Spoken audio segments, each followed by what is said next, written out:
है तो उसके नतीजे भी आएंगे, उम्मीदवारों की हार और जीत भी होगी। लोकतंत्र के इस महापर्व में बहुत कुछ ऐसी चीजें भी होंगी जो हमेशा के लिए अपनी एक छाप छोड़ जाएंगी। क्योंकि लोकसभा चुनाव है तो हाई प्रोफाइल सीटें भी हैं और हाई प्रोफाइल उम्मीदवार भी।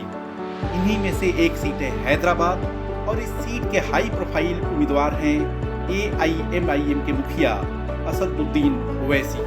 ओवैसी हैदराबाद से सांसद हैं, लेकिन इस बार इस सीट पर मुकाबला दिलचस्प और रोमांचक हो गया है। ओवैसी को घेरने के लिए भाजपा ने इस बार महिला उम्मीदवार डॉक्टर माधवी लता पर दांव लगाया है। ओवैसी के खिलाफ टिकट मिलने के बाद माधवी लता सुर्खियों में आ गई हैं। हर कोई जानना चाहता है कि ओवैसी को टक्कर देने के लिए भाजपा ने जिस प्रत्याशी पर दांव लगाया है वह आखिर कौन है। तो हम आपको भाजपा की इस महिला प्रत्याशी के बारे में बताते हैं। डॉक्टर माधवी बिरिंची हॉस्पिटल की चेयरपर्सन है। वो सोशल मीडिया पर काफी सक्रिय हैं। हिंदुत्व पर उनकी मुखरता और बेबाक बोल ने उनकी एक अलग पहचान गढ़ी है। डॉक्टर माधवी धार्मिक कार्यक्रमों में बढ़ चढ़कर हिस्सा लेती रही हैं। आपराधिक तत्वों के खिलाफ उनके तेवर और अंदाज से इनकी एक पहचान सशक्त और दबंग महिला की भी बनी है। खासकर महिलाओं में इनकी लोकप्रियता बहुत ज्यादा है। माधवी लता भरतनाट्यम डांसर भी हैं। वह सामाजिक कार्य, ट्रस्ट, हेल्थ केयर, शिक्षा के क्षेत्र में भी काम कर रही हैं। माधवी लोपामुद्रा चैरिटेबल ट्रस्ट और लतामा फाउंडेशन की प्रमुख भी हैं। राजनीति शास्त्र में MA। माधवी के हिंदू धर्म पर भाषण लोगों के बीच काफी लोकप्रिय हैं। हैदराबाद के दंगों से लेकर अपराध, भ्रष्टाचार और इलाके के पिछड़ेपन को लेकर माधवी जिस तेवर और अंदाज में ओवैसी पर तीखा हमला कर रही हैं, उससे लोगों और सोशल मीडिया में उनकी छवि एक निडर, बेबाक और जुझारू नेता की बनी है। एक टीवी चैनल पर उनकी चर्चा वायरल हुई है। उनकी इस बेबाकीपन की प्रशंसा प्रधानमंत्री नरेंद्र मोदी ने भी की। PM ने इस चर्चा को असाधारण बताया। PM ने कहा कि आपने बहुत ठोस मुद्दे उठाए हैं, आपने तर्क और जुनून के साथ ऐसा किया है, आपको मेरी शुभकामनाएं।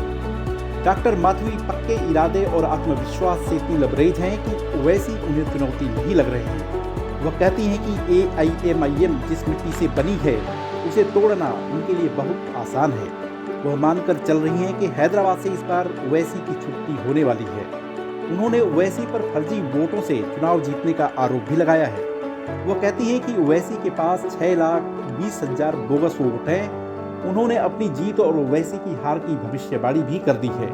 माधवी का दावा है कि ओवैसी इस बार 1.5 लाख वोटों से चुनाव हारेंगे। बहरहाल भाजपा प्रत्याशी के दावे और दलीलें अपनी जगह हैं। हैदराबाद सीट और इसका चुनावी इतिहास तो यही बताता है कि यह सीट AIMIM का गढ़ है। इस सीट पर सन 1984 से ही ओवैसी परिवार का कब्जा रहा है। ओवैसी के पिता सुल्तान सलाउद्दीन ओवैसी 1984 में पहली बार इस सीट से सांसद बने थे। 2004 तक वह सांसद रहे और उसके बाद से अब यह सीट असदुद्दीन ओवैसी के कब्जे में है। पिछले लोकसभा चुनाव में भाजपा ने भगवत राव को ओवैसी के खिलाफ उतारा था, लेकिन भगवत को ओवैसी से लगभग 3 लाख वोटों से हार झेलनी पड़ी थी। इस बार भाजपा ने महिला उम्मीदवार और हिंदुत्व के चेहरे को उतारकर मुकाबला कड़ा करने की कोशिश की है। अब देखना होगा कि हैदराबाद की जनता 13 मई को बदलाव के लिए वोट करती है या ओवैसी पर ही भरोसा जताती है। वीडियो अगर पसंद आया हो तो इसे लाइक, शेयर और हमारे चैनल को सब्सक्राइब जरूर करें। देखते रहिए इंडिया अड्डा।